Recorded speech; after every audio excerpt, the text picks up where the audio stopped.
여러분 안녕하십니까? 뉴스라이브 문을 엽니다. 코로나19로 굳게 닫힌 지갑을 열어라. 오늘부터 대규모 할인 행사인 대한민국 동행 세일이 시작됩니다. 전국 백화점과 마트, 전통시장, 소상공인 등이 일제히 세일에 들어갑니다. 할인폭도 적지 않아 많은 분들이 관심 가지실 텐데 모처럼 북적이는 주말이 될 것 같습니다. 경제 살리자고 방역을 놓쳐서는 안 되겠죠? 마스크 착용과 거리 두기 유념하셔야겠습니다. 6월 26일 뉴스라이브 지금부터 시작합니다. 오늘의 헤드라인입니다. 강동구 음식물 재활용센터 운영권을 두고 구청과 위탁업체가 갈등을 보이면서 시설이 무기한 운영 중단에 들어갔습니다. 주민 이주 대책과 재산권 보장 등의 내용이 담긴 풍납토성법이 제정됐지만 실효성이 떨어진다는 지적도 나오고 있습니다. 서부선 경전철 사업이 최근 민자 적격성 조사를 통과하며 본격 추진되면서 서대문구가 최대 수혜지로 떠오르고 있습니다. 마포구 주민자치회 관련 조례가 우여곡절 끝에 통과했습니다. 기간은 내년 말까지로 정해졌고 시범 운영 동은 현재와 같은 5개 동으로 한정했습니다. 박인순 전 국회의원이 지난 2017년 발의한 이른바 풍납토성법이 이달 초 제정됐습니다.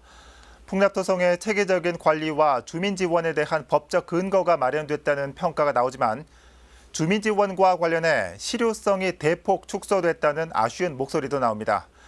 태윤영 기자가 법안의 주요 내용을 짚어봤습니다.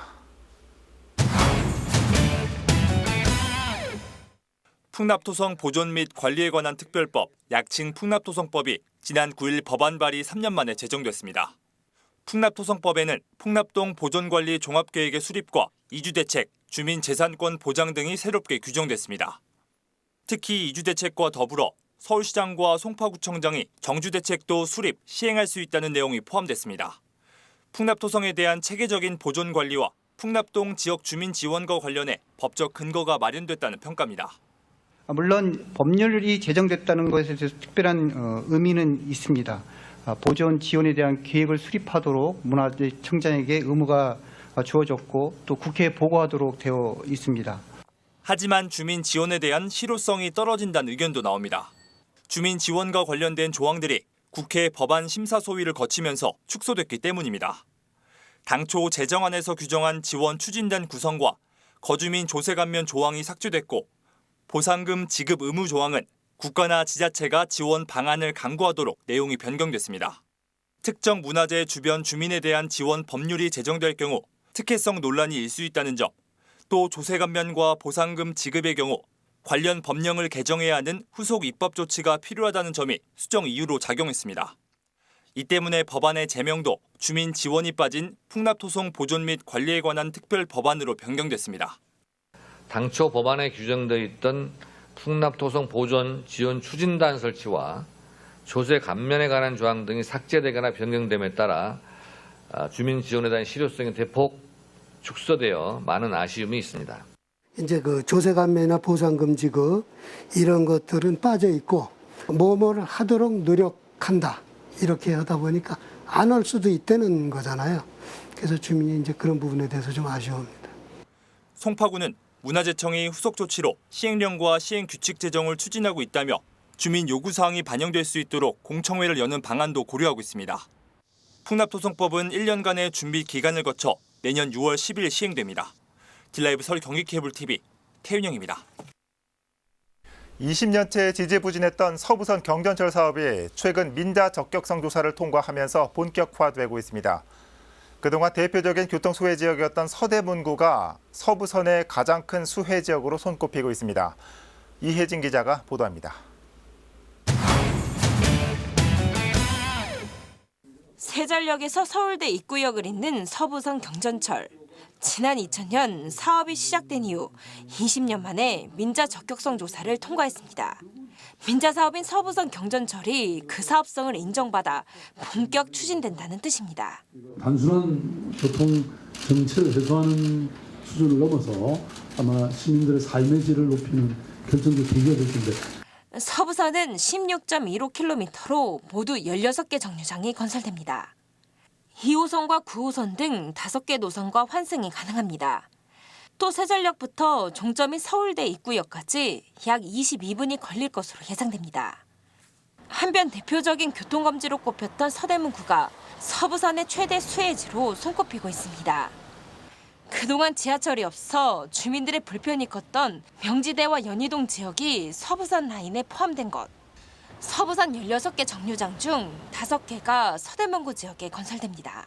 우리 서대문 주민들이 그동안 지하철이 없어서 교통이 불편했던 지역이 한꺼번에 교통이 해결되는 이런 좋은 기회가 되리라고 생각합니다. 앞으로 이러한 지하철 사업이 계획된 대로 빨리 잘 진행될 수 있도록 구에서도 열심히 협조하겠습니다. 서부선 경전철은 민간 투자 사업으로 사업비 1조 6천억 원이 투입됩니다. 실시 설계를 거쳐 2023년 착공해 2028년 개통될 예정입니다. 딜라이브 서울 경기 케이블 TV 이혜진입니다.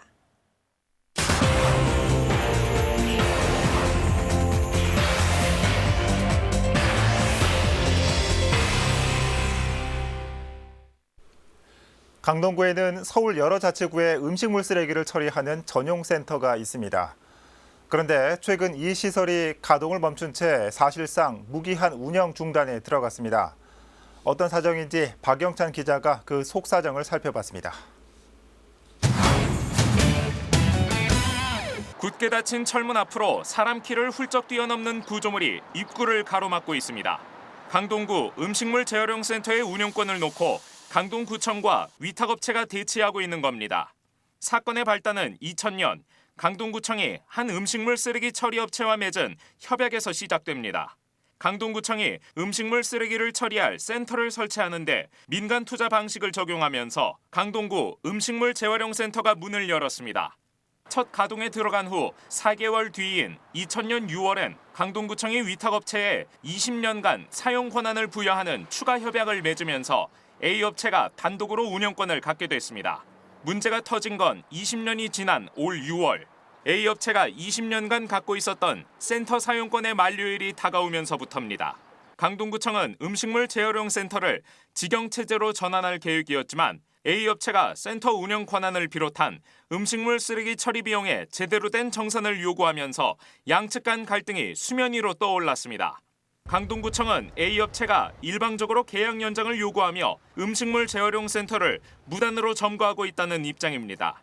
여기에 매년 A업체와 별도의 협약을 통해 쓰레기 처리 단가를 산정해 온 만큼 추가 비용 지급 또한 터무니없는 주장이라 일축합니다. 속으로 이제 계속 이제 좀 뭔가를 연장하고자를 요구하는 거죠. 계속 지속적으로. 그런데 시설 유지비를 그 해마다 그 원가의 반영을 계속 감가상각을 해줬기 때문에 그쪽 측에서 그 손해 봤다는 것은 조금 앞뒤가 안 맞는 것 같고요. A업체 측은 사용기한 연장을 비롯해 구청의 쓰레기 처리 비용에 정확한 정산이 필요하다고 맞섭니다. 공유재산 물품관리법에 따라 신규 설비 투자가 이루어질 경우 기존 계약과 별도로 운영 권한이 연장될 수 있는 데다 금년 상반기 쓰레기 처리 비용의 일부가 지급되지 않았다며 이에 대한 충분한 금전적 조치가 뒤따라야 한다는 겁니다. 한편 강동구에서 배출되는 음식물 쓰레기는 하루 평균 100톤에 달합니다. 현재는 송파구와 도봉구, 민간 업체에서 강동구에서 배출되는 음식물 쓰레기를 처리하고 있습니다. 딜라이브 서울 경기 케이블 TV 박영찬입니다. 이처럼 강동구청과 위탁업체 간 계속되는 갈등으로 강동구의 행태가 졸속 행정이라는 비판도 낳고 있습니다.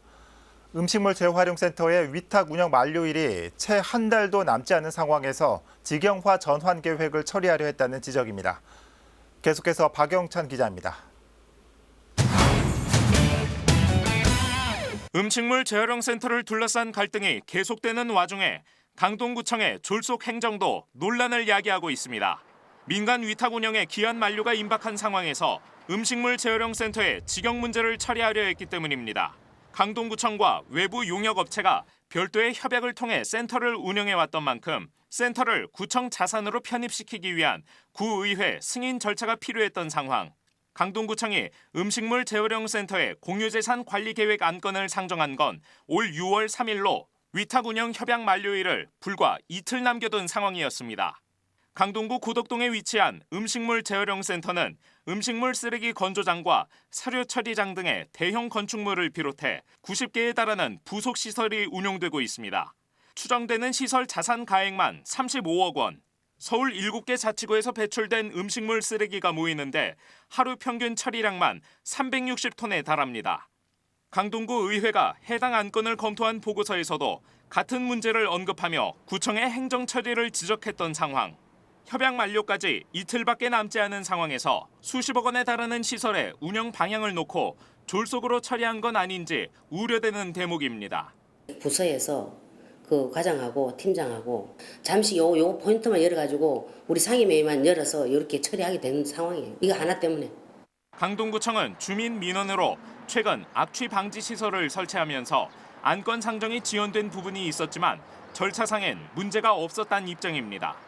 조금 늦었다고 보여질 수도 있는데 그건 정상적인 절차라고 보여집니다. 왜냐하면 그 액수가 6억 5천에 고가의 장비고 해서 1년 전 강동구청장이 직영화 추진 가능성을 언급했지만 그동안 실무적인 논의가 없었던 점도 졸속 행정 논란에 불을 붙이는 모양새입니다. 공공성과 투명성, 전문성을 확보하도록 할 것입니다. 필요하다면 직영도 검토하도록 하겠습니다. 뭐 그런 걸 방침 받은 것은 없고 검토 중이었죠. 그러니까 언급했지만 이제 그 실무자는 여러 가지 다방면으로 검토를 하는 거죠. 한편 음식물 재활용 센터를 위탁 운영해왔던 A 업체는 강동구청이 협약 내용을 위반했다며 소송을 제기한 상황으로 센터를 둘러싼 논란은 강동구청과 민간 위탁업체 간 법정 공방으로 번질 전망입니다. 딜라이브 서울 경기 케이블 TV 박영찬입니다.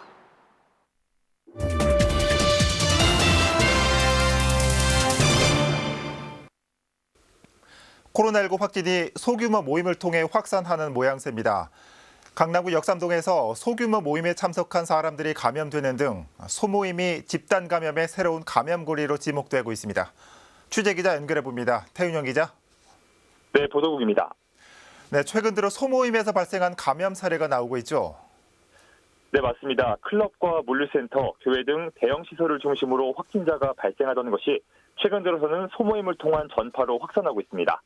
여의도 한강 주차장에서 열린 자동차 동호회 모임과 관련해 전날까지 참석자 4명과 접촉자 1명, 모두 5명이 확진 판정을 받았습니다. 네. 또 강남구 역삼동 소모임에서도 어제 확진이 잇따랐습니다.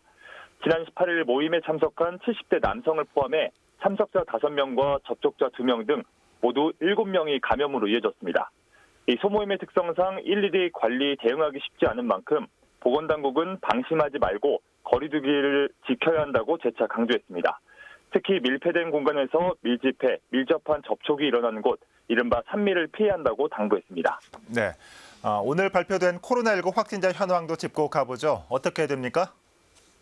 네, 질병관리본부는 26일 0시 기준 전국 확진자 수가 전날보다 39명 늘어 누적 확진자 수는 12,602명으로 집계됐다고 밝혔습니다. 이 가운데 서울 신규 확진자 수는 17명으로 누적 확진자 수는 1,267명으로 나타났습니다. 지역 발생 사례는 16명, 해외 유입은 1명입니다. 같은 시간 기준 수도권 지역 발생 사례는 경기 2명, 인천 1명으로 집계됐습니다. 지금까지 보도국에서 전해드렸습니다. 네, 태인용 기자 수고했습니다. 코로나19 발생 상황 살펴봤습니다. 자, 다음 기사입니다. 주민자치회의 시범 운영 기간을 연장하고 운영동을 확대한다는 내용을 담고 있는 마포구 주민자치회 관련 조례. 마포구의회가 조례 부결에 이어 보류까지 시키면서 주민자치회가 존폐 기로에 섰는데요. 최근 구의회 행정건설위원회가 폐회를 하루 앞두고 일정에도 없었던 회의를 열고 조례안을 수정 동의했습니다. 천서영 기자입니다. 의일 없음으로 가결되었음을 선포합니다. 마포구 주민자치회 관련 조례 일부 개정 조례안이 우여곡절 끝에 통과됐습니다. 정례회 폐회를 하루 앞두고 구의회 행정건설위원회가 안건을 가결한 겁니다. 다만 내용은 대폭 수정됐습니다. 주민자치회가 주민을 대표한다는 내용이 삭제됐고 시범 운영할 수 있는 곳도 공덕동과 용강동, 서강동과 서교동, 성산 2동 등 현재 운영 중인 5개 동으로 한정했습니다. 2년 연임이 가능했던 주민자치 회장과 부회장의 임기는 2년 단임으로 정해졌고 시범 운영 기간은 내년 12월 31일까지로 정해졌습니다. 서울특별시 마포구청장은 공덕동, 용강동, 서강동, 서교동, 성산 2동에 주민자치회를 시범적으로 설치할 수 있다로 하고 구의회의 수정 동의로 마포구 주민자치회는 일단 명맥을 이어갈 수 있게 됐습니다. 지난해 주민총회를 열고 사업을 준비했던 주민자치회가 올해부터 내년까지 본격적으로 사업 실행을 할 수 있게 된 겁니다. 주민들이 1년 동안 힘들게 발굴한 의제들이 주민들의 노력으로 결실을 맺을 수 있도록 5개 동 주민자치회 사업을 지속적으로 연장해 주시면 또 감사드리고요. 다만 마포구 입장에서는 시범동이 현재 운영 중인 5개 동으로 한정됐기 때문에 더 이상 확대할 수는 없는 상황입니다. 무엇보다 구의회 내부적으로 주민자치회에 대한 평가가 좋지 않은 만큼 1년 6개월이라는 유예기간 동안 주민자치회에 대한 재정비와 성과가 필요한 상황입니다. 딜라이브 서울경기 케이블TV 천선입니다. 중랑구는 도시재생사업 대상지가 주거 면적 대비 20%를 차지할 만큼 도시재생 사업이 활발하게 추진 중인 곳입니다. 올해에는 자치구 최초로 도시재생기금에 관한 조례와 도시재생 포털도 개설했는데요. 자세한 내용을 김동훈 기자가 전해드립니다. 지난 2017년 도시재생 활성화 지역으로 선정된 무기동 일대입니다. 중랑구에선 이곳을 시작으로 중화 2동과 망우본동 등 현재 총 8개소에서 도시재생 사업이 추진 중입니다. 중랑구 주거 면적 대비 20%를 차지할 만큼 도시재생 사업이 중랑구 지역 개발 방향의 핵심으로 떠올랐습니다. 저희 구 같은 경우는 구 자립도도 약하고 그러다 보니까 이제 뭐 국비나 뭐 시비 같은 거 이제 공모해 가지고 선정돼 갖고 이제 이렇게 같이 매칭해 가지고 이제 이런 사업을 진행해야 되다 보니까 저희들이 많이 신청을 하게 됐어요. 그러다 보니까 이제 그 여건에 맞다 보니까 이제 많이 선정이 된 것 같아요. 도시재생 사업 활성화를 위한 구의 방안도 다양해지고 있습니다. 지난해 10월 도시재생과를 신설했고 11월엔 도시재생 활성화 조례를 제정해 노후 지역에 대한 지원 근거도 마련했습니다. 또 올해 1월엔 자치구 최초로 도시재생기금에 관한 조례를 제정했고 역시나 자치구 최초로 도시재생 포털을 개설해 다양한 정보 제공과 주민과의 소통을 위한 공간도 마련했습니다.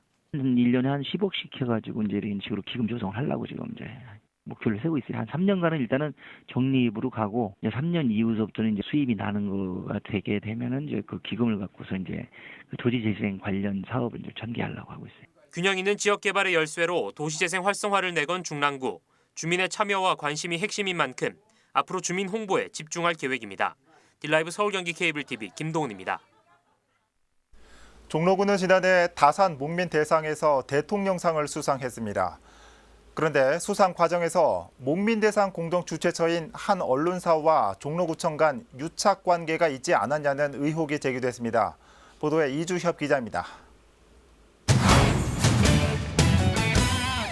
종로구는 지난해 5월 복지와 청렴도 독창적인 정책 추진 부문에서 모범이 되는 지자체에게 수여하는 다산 목민대상 대통령상을 수상했습니다.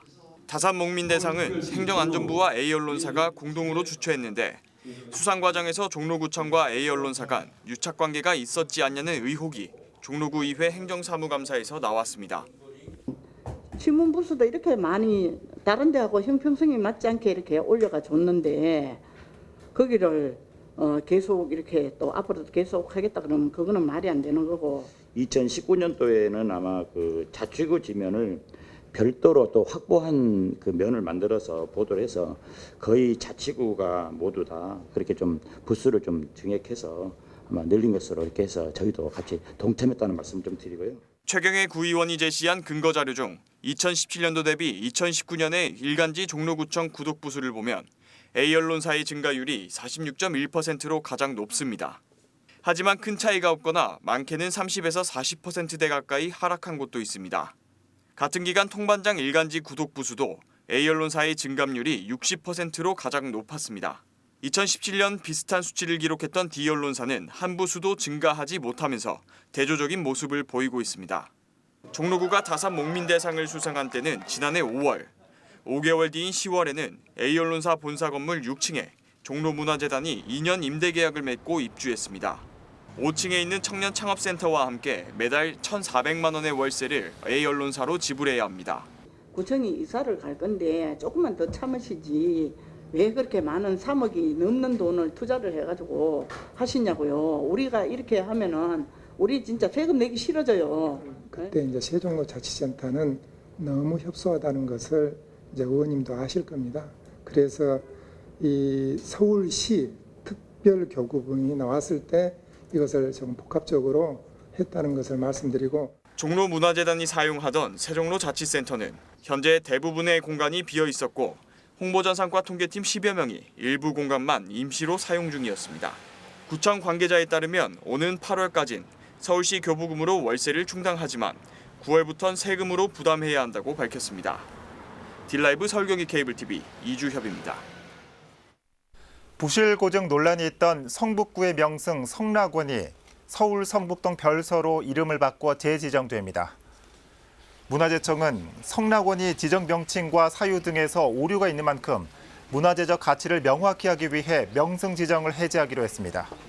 다만 현재 얼마 남지 않은 조선시대 정원이며 갑신정변 당시 명성 황후의 피난처로 사용되는 등 역사적 가치도 인정되므로 서울 성북동 별서로 명칭을 바꿔 명승을 재지정한다고 전했습니다. 문화재청은 성락원 지정 해제와 서울 성북동 별서 지정에 관한 사항을 30일간 관보에 예고해 각계 의견을 수렴한 뒤 최종 심의할 예정입니다. 용산구 녹사평대로와 후암로, 청파로 일대에 노후된 가로등이 개량됩니다. 이에 따라 15년 이상 된 가로등 184개를 비롯해 5.8km 구간의 지중선로 배관과 배선이 교체됩니다. 또 306곳의 등기구는 LED로 바뀝니다. 공사 시간은 오전 9시부터 오후 5시까지로 올 연말까지 진행됩니다.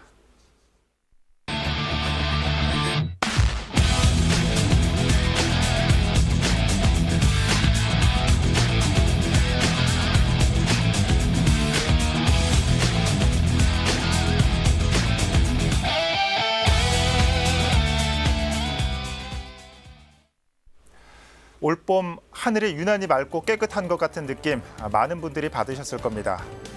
코로나 때문인가 싶었는데 정말 그랬습니다. 거리 위 사람만 줄어든 게 아니라 도심 속 차량도 예년 대비 15% 줄었다고 합니다. 하나를 잃고 나서야 다른 하나를 다시 찾는 게 어리석긴 하지만 반면교사의 교훈으로 삼아야 할 겁니다. 뉴스라이브 마칩니다. 시청해 주셔서 고맙습니다.